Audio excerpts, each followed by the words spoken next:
Hello everyone, আসসালামু আলাইকুম। আজকে আমরা আদর্শ গ্যাস ও গ্যাসের গতিতত্ত্বর সেকেন্ড ক্লাসটা করব। তো আমরা আগের ক্লাসে 4টা সূত্র শিখেছিলাম। বেসিক্যালি প্রথমটা ছিল বয়েলের সূত্র,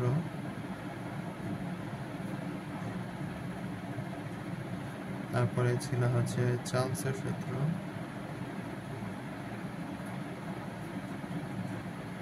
এরপরে ছিল চাপীয় সূত্র,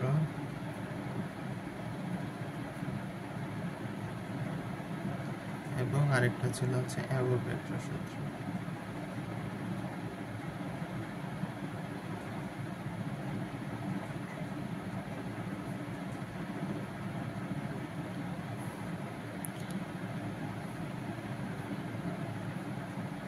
আমরা জানি তাপগতীয় রাশি হচ্ছে তিনটা, সেটা হচ্ছে পি, ভি, টি।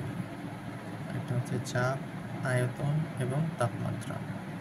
সো আমরা যদি লিখি পি, ভি, টি, পি, ভি, টি, এই তিনটা সূত্রে তিনটা জিনিস হচ্ছে স্থির, এবং বয়েলের সূত্রতে তাপমাত্রা স্থির। এখানে সম্পর্ক হচ্ছে চাপ এবং আয়তনের মধ্যে। সেই সম্পর্কটা হচ্ছে ভি সমানুপাতিক 1/p, মানে আয়তন চাপের ব্যস্তানুপাতিক। আবার যদি আমরা চার্লসের সূত্রে যাই, সেখানে হচ্ছে চাপ কনস্ট্যান্ট, মানে চাপ থাকবে ধ্রুবক। আমাদের সম্পর্ক হচ্ছে আয়তন এবং তাপমাত্রার মাঝে সমানুপাতিক, ভি সমানুপাতিক টি। আবার যদি আমরা চাপের সূত্রে যাই, সেখানে হচ্ছে গিয়ে আয়তন স্থির, সেখানে সম্পর্ক হচ্ছে চাপ এবং তাপমাত্রা সম্পর্ক হচ্ছে সমানুপাতিক, ভি সমানুপাতিক টি। এবং আমরা লাস্টে যেটা শিখেছিলাম সেটা হচ্ছে অ্যাভোগাড্রো সূত্র, যেটা হচ্ছে আয়তন মোল সংখ্যার সমানুপাতিক। তো আজকের শুরুতে আমরা কিছু গ্রাফ দেখব। যেমন প্রথম গ্রাফ হচ্ছে পি ভার্সেস রো। আমরা হচ্ছে পি চাপ এবং রো হচ্ছে আমরা সবাই জানি ঘনত্ব। তো আমরা বয়েলের সূত্র থেকে এটা বের করতে পারি যে হচ্ছে পিভি ইকুয়ালস টু কনস্ট্যান্ট। এখন আমরা যদি ভিকে ভাঙতে চাই, আমরা জানি rho equals to M by V, তাহলে ভি সমান সমান এম বাই রো। তাহলে এখানে আমরা লিখতে পারি P into M by rho equals to V. আমরা যদি রোকে ওই পাশে নিয়ে নিই, তাহলে পি সমান সমান কে বাই এম ইন্টু রো। এখন আমরা যদি গ্রাফ আঁকার চেষ্টা করি,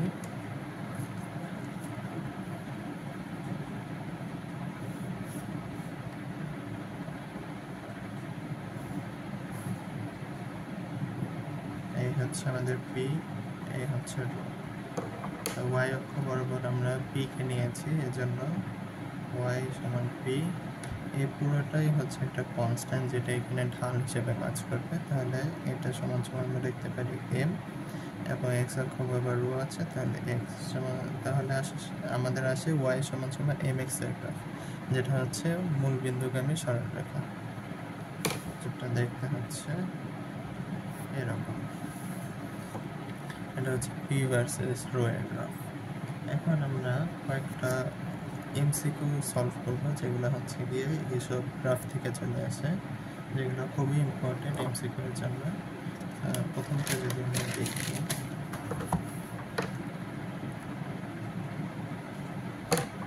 এগুলোতে প্রশ্ন আসা হচ্ছে নিচের কোনটি সঠিক।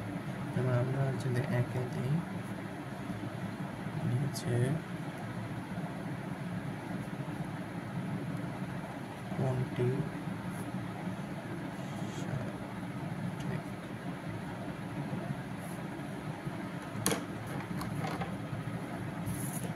আমাদের প্রথম গ্রাফ প্রবলেমটা হচ্ছে পি ভার্সেস ভি এর গ্রাফ,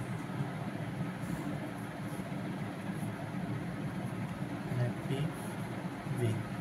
আমরা লাস্ট ক্লাসে দেখেছিলাম পি ভার্সেস ভি এর গ্রাফটা কেমন, আয়তকার অধিবৃত্ত। এটা হচ্ছে দেখতে এরকম। এখন আমাদের প্রশ্নে যেরকম থাকবে এরকম 3টা বা 4টা দিয়ে দিতে পারে, এরকম রেখা দেওয়া থাকবে। এখন এক একটা দেওয়া থাকবে, যেমন এটা থাকবে ধরে T3, এটা T2, এটা T1। এখন আমাদের কোশ্চেনে অনেক কিছুই থাকবে, কিন্তু মেন যেটা সেটা হচ্ছে এখানে T1 বড় নাকি T3 বড়, এটা আমাদের বের করতে হবে। তো প্রথম অপশন যদি আমরা দিই T1 greater than T2 greater than T3, B option হচ্ছে T3 greater than T2 greater than T1। তো এইসব প্রবলেম সলভ করা খুবই সহজ। আমরা যে কোনো একটা পাশকে স্থির ধরে নিই, যেমন আমরা যদি আয়তনকে স্থির ধরে নিই, এরকম একটা রেখা টেনে নেব। এখানে হচ্ছে এই বিন্দুটাতে আয়তন সবগুলোর ক্ষেত্রে স্থির। তো আমাদের কাজ হবে হচ্ছে চাপ এবং তাপমাত্রার মধ্যে। তাহলে আমরা যদি y অক্ষ বরাবর রেখাটা নিই, এটা আসবে হচ্ছে P1, যেহেতু এটা T1 আছে। তারপরে এটা আসবে P2, এটা আসবে P3। এখন আমরা চাপীয় সূত্র থেকে দেখেছিলাম যে P সমানুপাতিক T। এখানে আমরা y অক্ষ বরাবর যেটা উপরে থাকবে সেটাই হচ্ছে আমাদের উত্তর হবে। এখানে P দেখা যাচ্ছে P3 is greater than P2 greater than P3, sorry P1। তাহলে আমাদের তাপমাত্রা যেটা হবে সেটাও সমানুপাতিক, তাহলে T3 greater than T2 greater than T1, এটাই আমাদের উত্তর। তো আমাদের উত্তর হচ্ছে অপশন বি। আচ্ছা, আরেকটা যদি করি নিচের কোনটি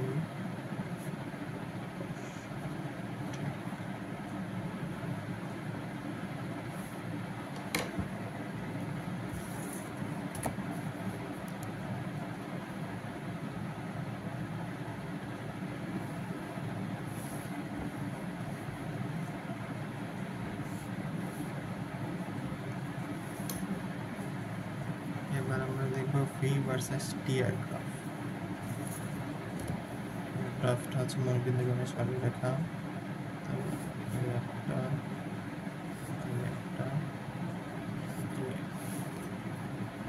এটাকে আমরা ধরছি P3, এটা ধরলাম P2, এটা P1। তো এটা সেম ভাবেই করব। এখন আমরা হচ্ছে y অক্ষটাকে স্থির ধরি, যেহেতু আগে হচ্ছে x অক্ষকে স্থির ধরেছিলাম। তাহলে y অক্ষকে যদি স্থির ধরি,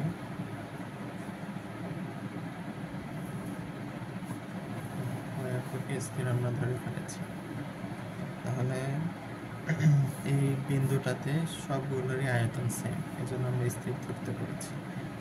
তাহলে এটা হচ্ছে T3, এটা হচ্ছে T2, এটা হচ্ছে T1। তো আমরা এখানে দেখতে পাচ্ছি T3 is greater than T2 is greater than T1। তো আমরা এগেন আগের যে চাপীয় সূত্র করেছি সেখান থেকে দেখেছি P সমানুপাতিক T। তাহলে সেমভাবে এখানে যেহেতু T3 বড়, তাহলে আমাদের অ্যান্সারে P3 হবে। P3 greater than P2 greater than P1। যেখানে অপশন দেওয়া থাকতো, যেমন হচ্ছে P1 greater than P2 greater than P3, তারপর P3 greater than P2 greater than P1, তাহলে আমাদের উত্তর হতো বি নাম্বার। এখন আমরা আরেকটা গ্রাফ দেখি। এখানে যদি আমরা x অক্ষ বরাবর স্থির নিতাম, সেম জিনিসই হতো। সেক্ষেত্রে হচ্ছে ভি এবং পি এর যে সম্পর্ক সেটা আমাদের ব্যবহার করা লাগতো, সেটা হচ্ছে বয়েলের সূত্র, যেখানে হচ্ছে ব্যস্তানুপাতিক হিসাব করা লাগতো। সেটা আমরা যদি করে দেখি,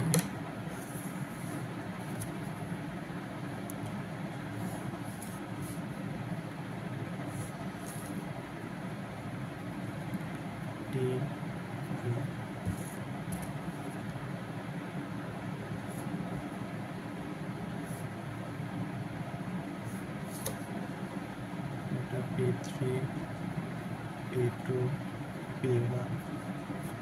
তো এবার আমরা হচ্ছে এক্স অক্ষ বরাবর হচ্ছে স্থির ধরবো, তাপমাত্রাকে স্থির ধরবো। এই বিন্দুতে আমাদের তাপমাত্রা স্থির হয়ে গেছে। এখন যদি আমরা লাইন টানি,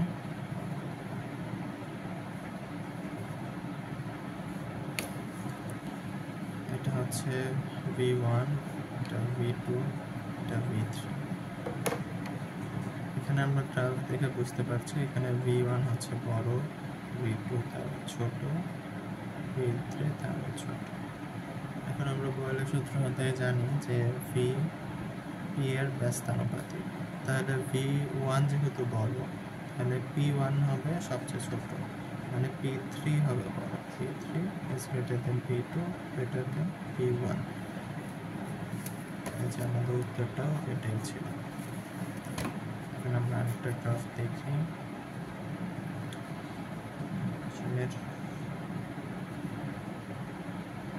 কোনটি সঠিক?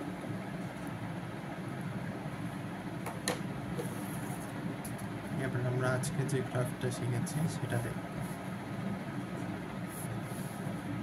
P ভার্সেস রো এর গ্রাফ। এটা ছিল মণিকেন্দ্রগামী সরলরেখা। তাহলে এটা দ্বারা আমরা দিয়ে দিই।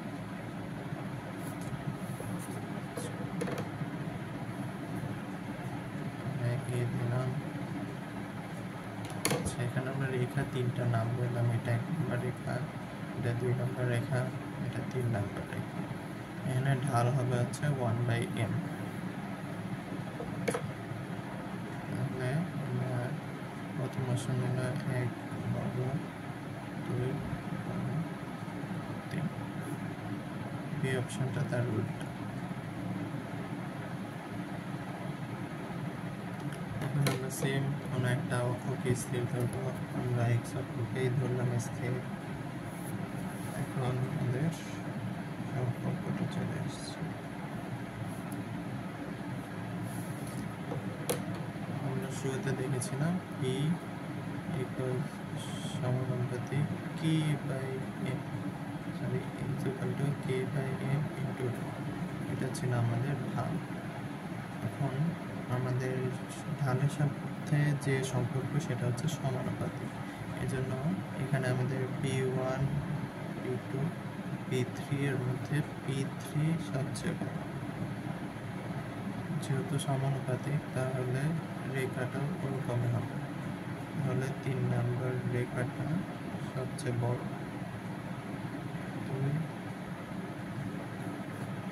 এই হচ্ছে আমাদের উত্তর। তাহলে আমাদের উত্তর হচ্ছে বি নম্বর। আশা করি সবাই বুঝতে পেরেছ। তো এখন আমরা একটা নতুন জিনিস শিখবো। নতুন না, মানে আমরা যা আগে শিখেছি সেখান থেকে আনা যায়।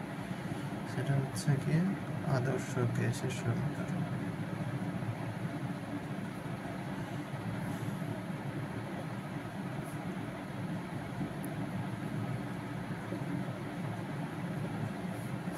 আমরা লাস্ট ক্লাসে আদর্শ গ্যাসের সমীকরণটা দেখেছিলাম, আর কিভাবে এসেছে সেটা আজকে আমরা দেখব।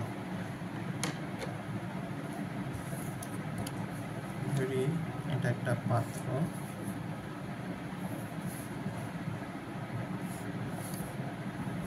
এখানে একটা পিস্টন দেওয়া আছে,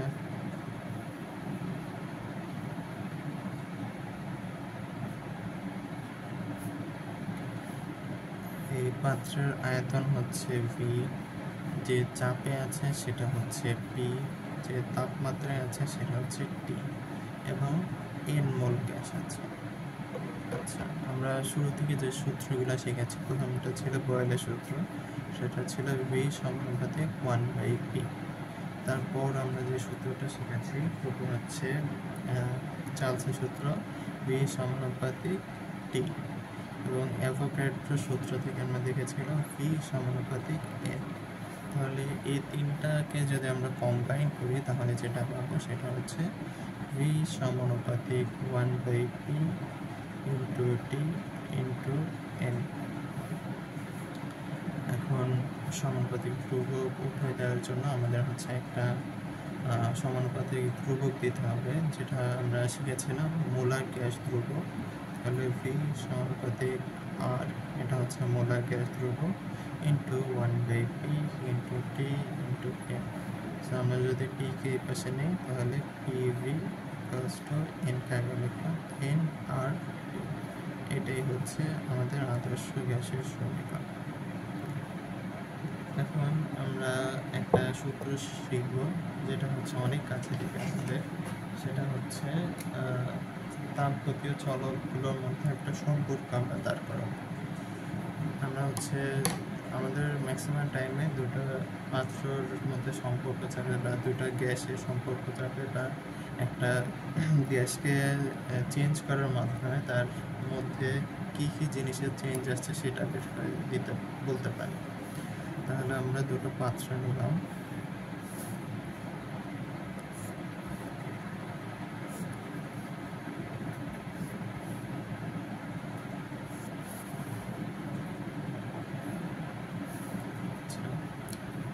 দুটো পাত্রে হচ্ছে আমাদের পিস্টন,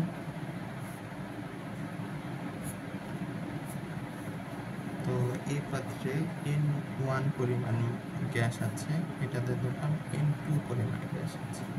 এটা হচ্ছে P1 চাপে আছে, এটা P2 চাপে আছে, এটা V1 চাপে, V1 আয়তন আছে এখানে, এবং এখানে V2 আয়তন আছে। এখানে তাপমাত্রা হচ্ছে T1, এখানে তাপমাত্রা হচ্ছে T2, আর এখানে যে ঘনত্ব সেটা আমরা ধরলাম হচ্ছে ρ1, এটাতে ধরলাম ρ2। আচ্ছা, তো আমরা যদি এটার জন্য আদর্শ গ্যাসের যে সমীকরণ সেটা ব্যবহার করি, সেটা হচ্ছে P1 V1 equals to N1, আর কিন্তু চেঞ্জ হবে না, আর সবগুলো গ্যাসের ক্ষেত্রে সমান, তাহলে আর T1, এটার ক্ষেত্রে P2 V2 equals two N2 আর T2। আমরা যদি এটাকে ধরে 1 নম্বর সমীকরণ, এটাকে 2 নম্বর সমীকরণ, এবং দুইটাকে যদি ভাগ দিয়ে দিই তাহলে এটা থাকবে 1/2 V1 V1 divided by V2 V2 equals to N1 T1, আর দুই পাশ থেকে কাটা চলে যাবে, নিচে থাকবে N2 T2। তো এটা থেকে আমরা যেটা লিখতে পারি সেটা হচ্ছে P1 V1 divided by N1 T1 equals to P2 V2 divided by N2 T2। এটা হচ্ছে গিয়ে আমরা বলতে পারি মূল সূত্র। এটা থেকে আমরা সব ধরনের সম্পর্ক দাঁড় করাতে পারবো। যেমন কোশ্চেনে যদি দেওয়া থাকে মূল সংখ্যা সমান আছে, তাহলে আমাদের কোনো সম্পর্ক দাঁড় করে সেখান থেকে মান বের করতে হবে। তাহলে যদি দেখি মূল সংখ্যা সমান, মানে N1 ইকুয়ালস টু N2, তাহলে এখান থেকে আমরা লিখতে পারি P1 V1 divide by N T1, দুটো সমান তাই আমরা N লিখতেই পারি, P2 V2 by N T2, N কাটা, তাহলে আমাদের সম্পর্ক হবে P1 V1 by T1 equals to P2 V2 divided by T2। এখন শুধু যে মূল সংখ্যা সমান থাকবে এমনটাও না, আমরা এখান থেকেও লিখতে পারি যে হচ্ছে তাপমাত্রা আর মূল সংখ্যা সমান। যখন তাপমাত্রা কেটে যাবে তখন আমাদের পয়লা সূত্র মতো চলে আসবে P1 V1 equals to P2 V2। আবার যদি আমাদের হচ্ছে চার্লসের সূত্রে যেখানে চাপ হচ্ছে স্থির, সেখানে চাপ সমান, তাহলে P1 P2 সমান, তাহলে কাটা চলে যাবে, তখন থাকবে V1 by T1 equals to V2 divided by T2। Same যদি আমরা চাপের সূত্রের ক্ষেত্রে কল্পনা করি, তাহলে এখানে আয়তন সমান, তাহলে হচ্ছে আয়তন কাটা চলে যাবে, তাহলে থাকবে P1 divided by T1 equals to T2 divided by T2। আগে সবগুলো সূত্র আমরা এখান থেকে দাঁড় করিয়ে নিতে পারি। এখন হচ্ছে আমাদের আরও অনেক কিছু চাইতে পারে, যেমন মাঝে মাঝে গ্যাসের ভর সংখ্যা দিয়ে দেয়, সেখান থেকে আমাদের সম্পর্ক দাঁড় করাতে হবে। আমরা আবার এই সূত্র থেকে যদি আসি, এই মূল সূত্র যেটা, সেখান থেকে যদি আসি, তাহলে P1 V1 divided by N1 T1 equals to P2 V2 divided by N2 T2। এখন আমরা মূল সংখ্যাকে ভাঙব। আমরা মূল সংখ্যা সূত্র একটা জানি, সেটা হচ্ছে N equals to W by M। W হচ্ছে গ্যাসের ভর সংখ্যা, M হচ্ছে গ্যাসের আণবিক ভর। তো আমরা এখানে N এর ভেঙে যদি এই সূত্রটা লিখি, তাহলে আসবে P1 V1, এখানে M1 উপরে চলে আসবে, নিচে থাকবে W1 T1 P2 V2 M2 W2 T2। এখন যদি কোনো গ্যাসের আণবিক ভর সমান হয়, তাহলে এখানে M1 M2 কাটা চলে যাবে, তখন P1 V1 divided by W1 T1 equals to P2 V2 divided by W2 T2 থাকবে, M1 আর M2 চলে যাবে। এখন যদি কোনো দুটো গ্যাসের আণবিক ভর ভিন্ন, কিন্তু হচ্ছে আমাদের যে ভর সংখ্যা, মানে গ্যাসে যে ভর থাকবে কোনো পাত্রে, সেটা সমান, তাহলে আমাদের W1 W2 কাটা চলে যাবে। তারপর যদি তাপমাত্রা সমান হয়, তাহলে তাপমাত্রা কাটা চলে যাবে। মানে আমরা এই সূত্র থেকে ভেঙে যত সূত্র আমাদের প্রয়োজন, সবগুলো সূত্র আনতে পারব। আচ্ছা, তাহলে আমরা যদি আরও কয়েকটা দেখতে চাই, যেমন আমাদের অনেক সময় ঘনত্বের সম্পর্ক চাইতে পারে, যেখানে মৌল সংখ্যা সমান। তো মৌল সংখ্যা সমান ধরে আমরা যদি লিখি P1 V1 N1 T1 এ N কাটা চলে যাবে দুই পাশ থেকে, তাহলে থাকবে T1 equals to P2 V2 divided by T2।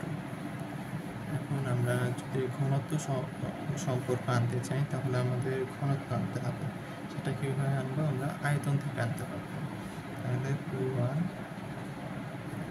T1 V সমান সমান আমরা একটু আগে দেখেছি M by rho, তাহলে এখানে থাকবে M1 divided by rho 1 equals to P2 M2 T1 T2 rho 2। এখন যদি গ্যাসের দুটোর যে ভর সেটা সমান থাকে, তাহলে M1 কাটা চলে যাবে, তখন থাকবে P1 rho 1 T1 equals to P2 rho 2 T2। এই সম্পর্কটা আমাদের অনেক কাজে লাগে, বিভিন্ন ম্যাথ সরাসরি এটা দিয়ে আমরা করতে পারি। এখন হচ্ছে যদি কোনো গ্যাসের দুটো চাপ সমান হয়ে যায়, তখন P1 P2 দুটো কাটা চলে যাবে, তখন আমাদের সম্পর্ক চলে আসবে হচ্ছে rho 1 T1 equals to rho 2 T2। এটা হয়ে যাবে আমার সময়ের সম্পর্ক। আচ্ছা, এখন আমরা কয়েকটা অঙ্ক করতেই পারি, হয়তো আমরা সূত্রগুলো দেখে ফেলেছি। তো আমরা লাস্ট ক্লাসে শুধুমাত্র বয়েলের সূত্র রিলেটেড অঙ্কগুলো করেছিলাম, আজকে আমরা বাকি সূত্র রিলেটেডও অঙ্কগুলো করব। যেমন আজকের আমরা হচ্ছে 3টা দেখেছি, তাহলে এটা হচ্ছে 4 নম্বর। তো 4 নম্বর ম্যাথ, আমরা যে প্রশ্নটা হচ্ছে সেটা হচ্ছে 0 ডিগ্রি সেলসিয়াস তাপমাত্রায় কোনো বায়ুর আয়তন 2 × 10⁻³ মিটার কিউব যদি চাপ স্থির রেখে তাপমাত্রা 50 ডিগ্রি সেলসিয়াসে উন্নীত করা হয় তবে আয়তন হয় 2.55 into 10 to the power minus 3 metre cube. আমাদের কোশ্চেন হচ্ছে আয়তন প্রসারণ সহ কত। আরেকটা কোশ্চেন হচ্ছে পরম শূন্য তাপমাত্রা কত। তো আমরা যদি দ্বিতীয় কোশ্চেনটা দেখি যে পরম শূন্য তাপমাত্রা কত, আমরা সবাই জানি -273 ডিগ্রি সেলসিয়াস, কিন্তু এটা যদি আমরা সরাসরি লিখে দিই তাহলে আমাদের মার্ক আসবে 0। তো আমাদের হচ্ছে গিয়ে এটা বের করে দেন দেখাতে হবে যে আসলে -273 ডিগ্রি সেলসিয়াস হচ্ছে তাপমাত্রা। তো আমরা লাস্ট ক্লাসে হচ্ছে চার্লসের সূত্র থেকে একটা সূত্র আমরা লিখেছিলাম, সেটা হচ্ছে V theta equals to V naught into 1 plus gamma p del theta। R del theta হচ্ছে 0 ডিগ্রি সেলসিয়াস তাপমাত্রার সাপেক্ষে। তাহলে আমাদের এখানে 0 ডিগ্রি সেলসিয়াস তাপমাত্রায় আয়তন দেওয়া আছে, সেই আয়তনকে আমরা চাপ স্থির রেখে তাপমাত্রা 50 ডিগ্রি সেলসিয়াস করেছি, এই জন্য আয়তন হয়েছে এত। তাহলে আমাদের গামা পিটা বের করতে হবে। এখানে আমরা গামা পি ছাড়া সব মানই জানি। তাহলে আমরা ভি থিটা যেটা আছে সেটা হচ্ছে 2.55 into 10 to the power minus 3। এখানে ভি নট মানে 0 ডিগ্রি সেলসিয়াস তাপমাত্রা আয়তন হচ্ছে 2 into 10 to the power minus 3 1 plus gamma P আমরা বের করব। এখন 0 ডিগ্রি সেলসিয়াসের সাপেক্ষে হচ্ছে আমরা বৃদ্ধি হয়েছে 50 ডিগ্রি সেলসিয়াস, তাহলে আমাদের ডেল থিটা হচ্ছে 50। এখান থেকে যদি আমরা গামা পি হিসাব করি তাহলে আসবে 5.5 into 10 to the power minus 3 per degree Celsius. আচ্ছা, এখন আমাদের বের করতে হবে পরম শূন্য তাপমাত্রা। পরম শূন্য তাপমাত্রায় আমরা জানি যে ভি থিটা এটার মান হবে 0। তাহলে আমরা যদি ভি থিটার মান 0 ধরে হিসাব করি তাহলে হিসাবটা হবে এরকম, V theta equals to V naught into 1 plus gamma p into del theta। তাহলে আমাদের এখানে ভি থিটা 0, তাহলে আমরা লিখতে পারি 1 plus gamma p del theta equals to 0। এখন 1 plus আমাদের গামা পি এর মান আসছে 5.5 into 10 to the power minus 3 del theta equals to 0। তাহলে del theta সমান সমান -1 divided by 5.5 into 10 to the power minus 3। তাহলে এখান থেকে আমরা যদি বের করি তাহলে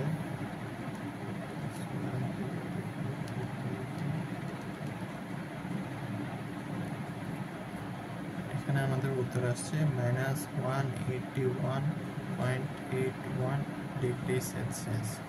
তো প্রশ্নে কিছু ঝামেলা ছিল তাই এরকম কোশ্চেন আসছে, বাট আমাদের যদি আসে তাহলে উত্তর এটাই লিখতে হবে। যদি আমরা -273 ডিগ্রি সেলসিয়াস লিখি তাহলে আমাদের মার্ক আসবে 0। আমাদের এটাই উত্তর লিখতে হবে, এটাই আনসার।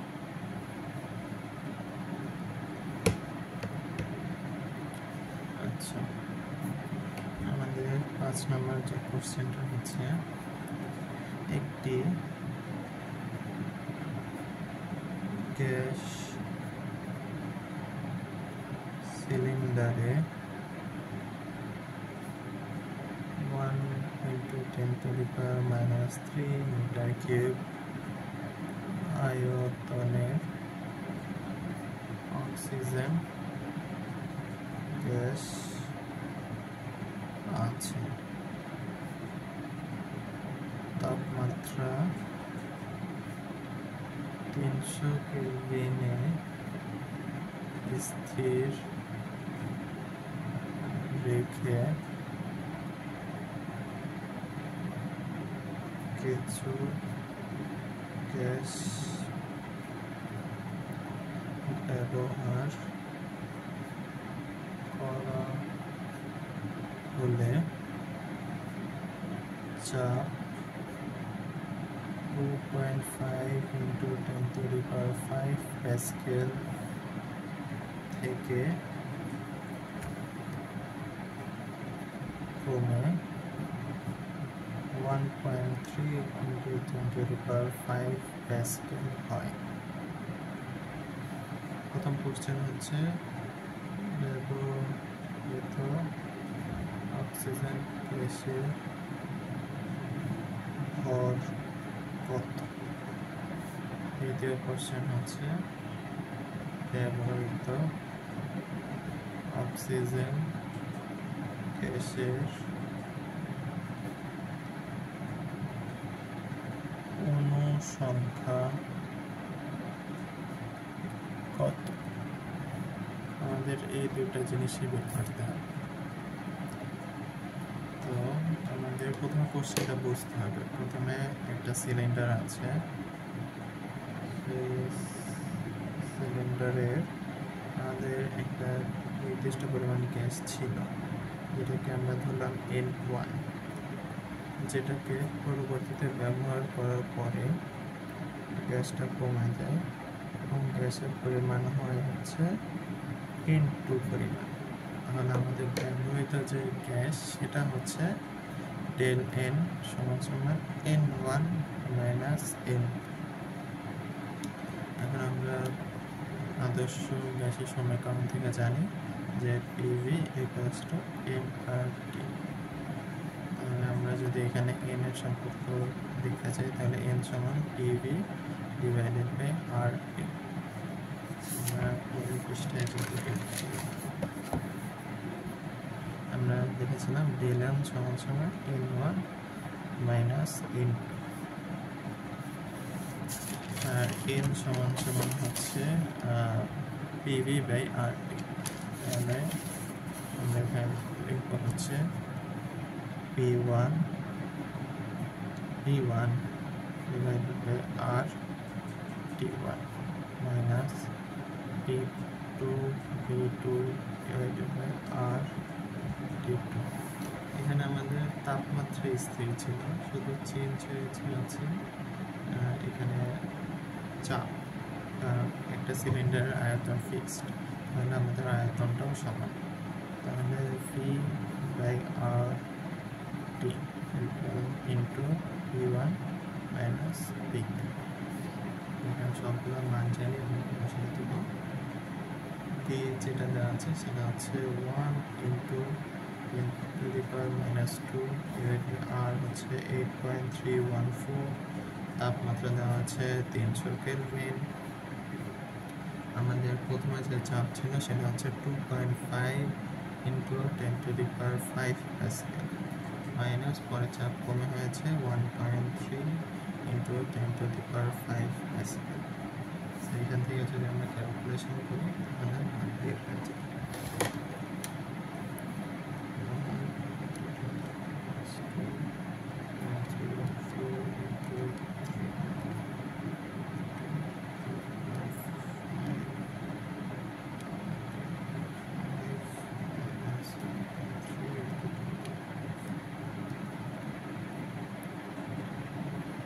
আমাদের উত্তর আসছে 0.481 মোল। এটা কিন্তু আমাদের চাইনি, আমাদের চেয়েছে প্রথম কোশ্চেনে গ্যাসের ভর কত, দ্বিতীয় কোশ্চেনে চেয়েছে আমাদের গ্যাসের অনুসংখ্যা কত। তাহলে ভর আমরা বের করতেই পারবো। n সমান আমরা জানি W বাই M। তাহলে 0.481। তাহলে ব্যবহৃত অক্সিজেনের ভর W আসবে হচ্ছে 0.481 ইন্টু আমাদের যে অক্সিজেনের ওর আণবিক ভর সেটা হচ্ছে 32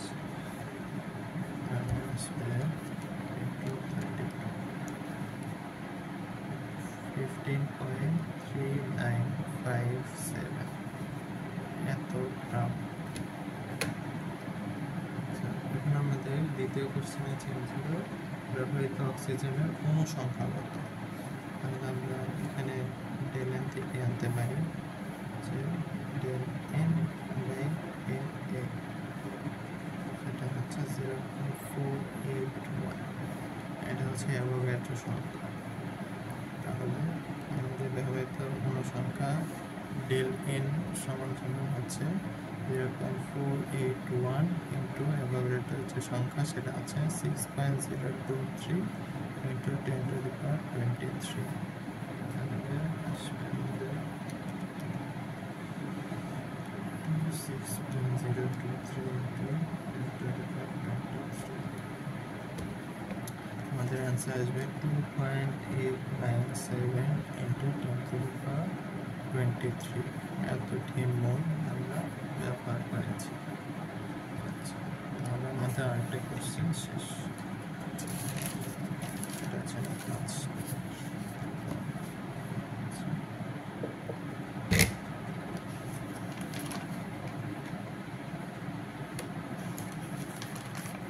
এরপর আমাদের একটা জিনিস জানতে হয়, সেটা হচ্ছে বাস্তব গ্যাস এবং আদর্শ গ্যাসের মধ্যে পার্থক্য, যেটা আমাদের খুব অহরহই আসছে এখন কলেজ বা যে ভার্সিটি পরীক্ষা যে এমসিকিউ সেখানেও আসে। আমরা লিখব আদর্শ গ্যাস ভার্সেস বাস্তব গ্যাস। সেটা একটা যদি আমরা চিত্র দিয়ে মনে রাখি, মনে রাখাটা অনেক সোজা হয়েছে। আদর্শ গ্যাসে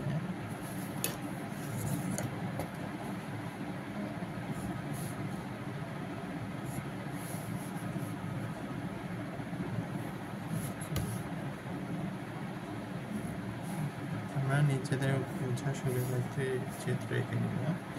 আদর্শ গ্যাসের ক্ষেত্রে অণুগুলো অনেক দূরে দূরে থাকে, মানে অনেক ছোট ছোট, এই জন্য দূরে দূরে থাকে। এখানে এরকমভাবে অণুগুলো থাকে। বাস্তব গ্যাসের ক্ষেত্রে অণুগুলো থাকে অনেক বড় বড় এরকম। যদি আদর্শ গ্যাসের সাথে তুলনা করি এত বড় ডিফারেন্স থাকে একটা মোলের ক্ষেত্রে, একটা পরমাণুর ক্ষেত্রে।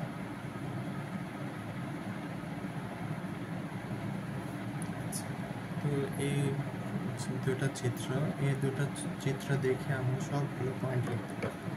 যেমন প্রথম পয়েন্ট, এটা হচ্ছে যে অণুগুলোর আকার ক্ষুদ্র। আমরা এই পাত্র দেখে বলছি যে আদর্শ গ্যাসের অণুগুলোর আকার ক্ষুদ্র, কিন্তু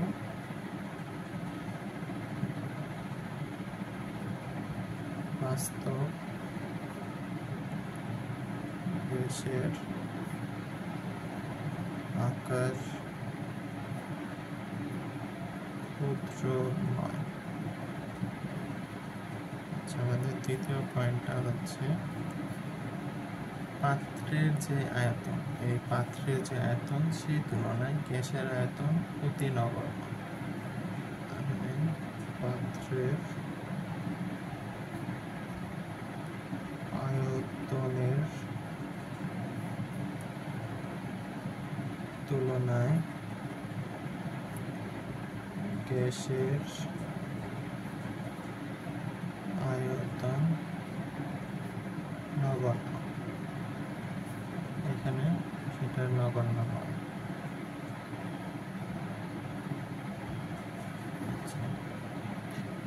আমরা যদি দেখি এখানে একটা গ্যাসের অণু থেকে আরেকটা গ্যাসের যে অণু, এটার মধ্যে যে আন্তঃআণবিক ফাঁকা সেটা অনেক বেশি, সেটা হচ্ছে বাস্তব গ্যাসের ক্ষেত্রে কম। আমরা তৃতীয় পয়েন্টটা হচ্ছে অণুগুলোর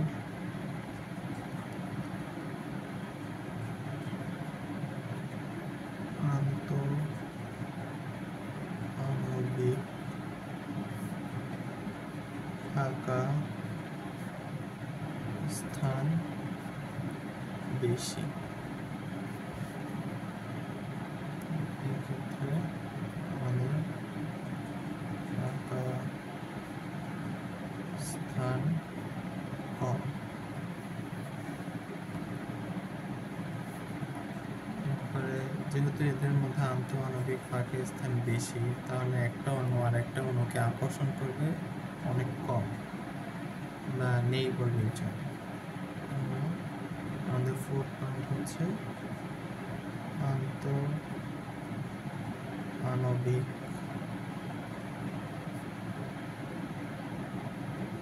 আকর্ষণ বল কম বা নেই বললেই চলে। এখানে আন্তঃআণবিক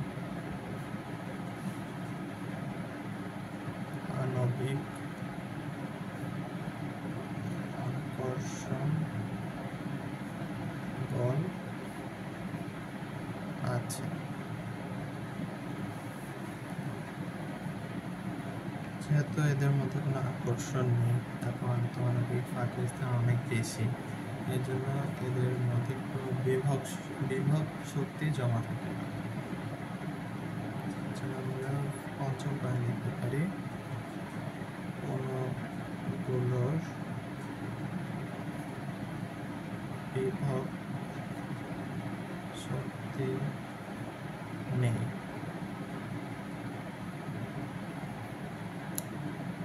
এখানে বিভব শক্তি আছে। এখানে অণুগুলোর মধ্যে অবশ্যই গতি শক্তি আছে, যেহেতু এটার মধ্যে বিভব শক্তি নেই, তাহলে সমস্ত শক্তিটা কি হিসেবে থাকবে? গতি শক্তি হিসেবে থাকবে। তাহলে সমস্ত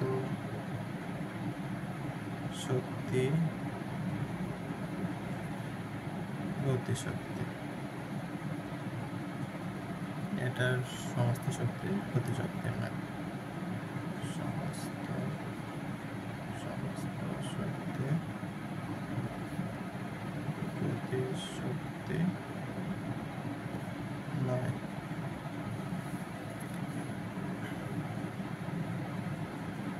যেহেতু সমস্ত শক্তি এটার গতি শক্তি, তাহলে এখানে যে সংঘর্ষ হবে একটা অণু থেকে আরেকটা অণু, সেটা থাকবে স্থিতিস্থাপক।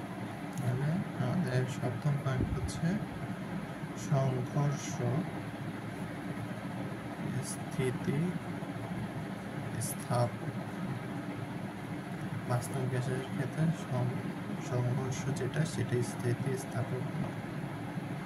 সংঘর্ষ ও স্থিতিস্থাপক।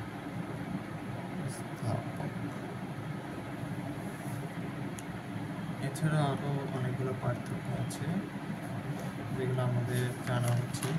সেগুলোর মধ্যে একটা হচ্ছে যে আমরা বাস্তব গ্যাসকে কখনো হচ্ছে যে পরম শূন্য তাপমাত্রা আছে, সেই তাপমাত্রা আমরা নিয়ে যেতে পারবো। সেজন্য এখানে হচ্ছে পরম শূন্য তাপমাত্রায় নেওয়া যায় না। আদর্শ গ্যাসকে আমরা পরম শূন্য তাপমাত্রায় নিতে পারব, নেওয়া যায়। আরেকটা উল্লেখযোগ্য পার্থক্য আছে, যেহেতু এটা আদর্শ গ্যাস, তাহলে আদর্শ গ্যাসের যে সমীকরণ সেটা অবশ্যই মানবে তাহলে পিভি ইকুয়ালস টু এনআরটি সূত্র মেনে চলে। আর এটা হচ্ছে আদর্শ গ্যাসের সূত্র মানে না, এটা হচ্ছে ভ্যান ডার ওয়ালস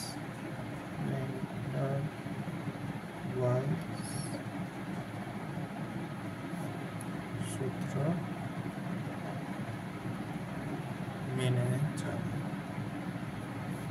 সূত্রটা হচ্ছে P plus A N square divided by V square into V minus N B into N R টি।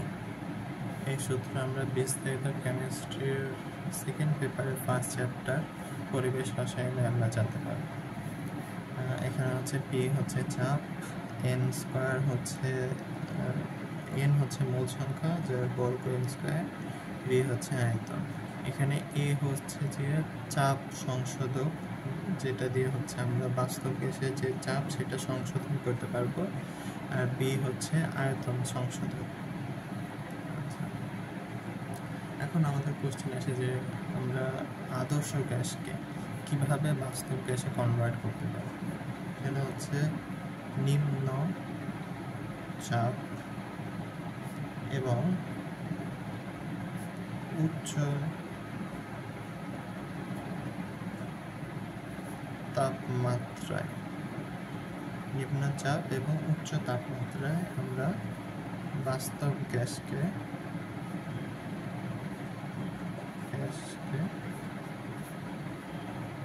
আদর্শ গ্যাসে কনভার্ট করতে পারব।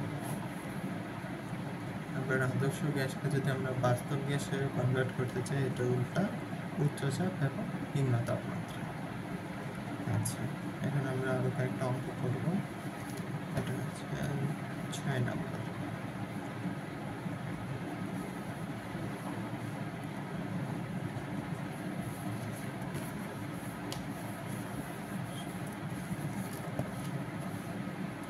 নম্বর কোশ্চেন হচ্ছে স্বাভাবিক তাপমাত্রা ও চাপে কিছু শুষ্ক বায়ুকে সমষ্ণ প্রক্রিয়ায়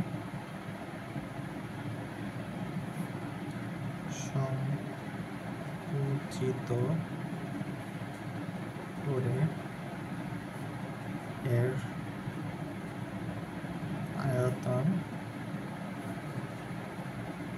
অর্ধেক